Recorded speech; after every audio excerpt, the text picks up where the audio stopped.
Hi, guys. Welcome to the first episode of SeahawksTalk. I'm your host, Joe Stevens. And before we get to any news or anything, I'd just like to let you guys know, I guess, why I'm kind of doing this and why I've been really wanting to do this. Well, for one, I've loved the Seahawks. They've been a part of my life all entire growing up. And I lost my dad about a year ago, and he's always wanted me to do something like this. Well, working radio, but do something with the Seahawks or about the Seahawks, and it's just something I've wanted to do forever. I love talking about the Seahawks. It's probably my favorite thing to do. You know, and then another thing is I'd like to thank everybody that's kind of helped me get started with all this. It's been kind of it's been kind of hard just getting the confidence to do this, but here I am. So yeah, I guess that's me. So let's get into the big news of the day.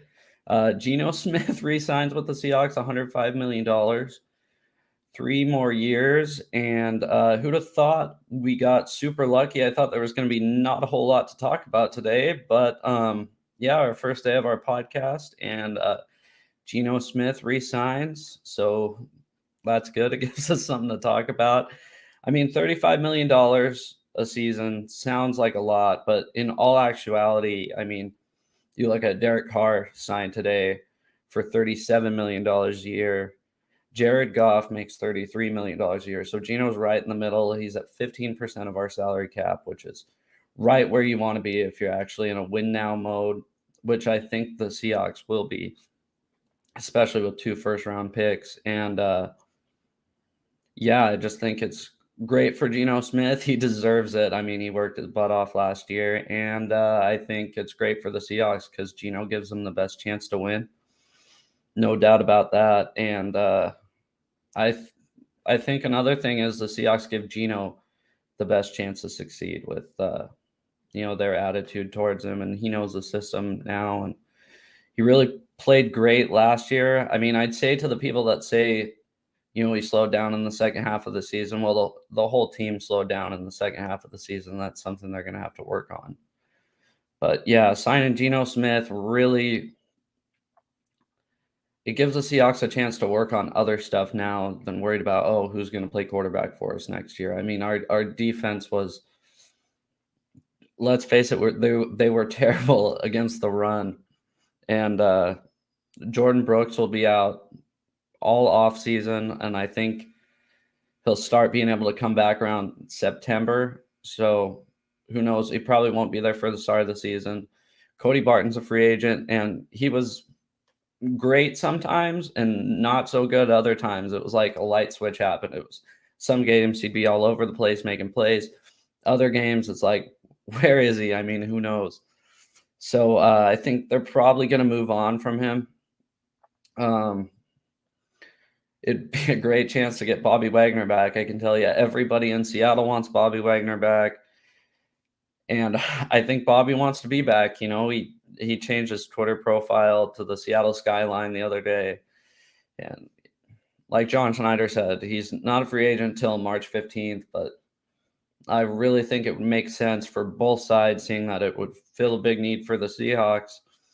And I don't think he wanted to retire anywhere else than Seattle. I really don't. And then our defensive line needs a lot of help. I think Poona Ford's going to be a free agent. He had a not so stellar year last year. The last couple seasons prior, he's been great. I mean, and I love Poona Ford, but he didn't really show up last year. Shelby Harris showed up last year. He did a great job, but he has a huge hit against the cap this year. They're going to need to rework that. And then who else? I mean, Al Woods did great, but he's getting really old. I mean, really old for football age. I think this is probably I think it's like his 12th season in the NFL last year. So who knows if he'll be back. Brian Monet did a good job at nose tackle, backing up Al Woods and filling in for him. So That's a bright spot. I mean, we need to get more pressure at the quarterback. I mean, you just saw that's how cover 3 works. If you don't get pressure, we get burnt. You saw it in the playoff game against the 49ers. We could get no pass rush. So our corners tried to have to follow those deep crossers, and it does not work. They find the empty zones in the field. So I think a lot of that'll get taken care of. I hope so. I mean, we have 2 first-round picks, 2 second-round picks, and yeah, thanks to the Broncos. So yeah, guys, I'll be getting on in about 25 minutes here to do a full mock draft and free agency preview with a guest. He's a Ravens podcaster. So thank you guys, and thanks for tuning in to the first little mini episode we had here. So thank you.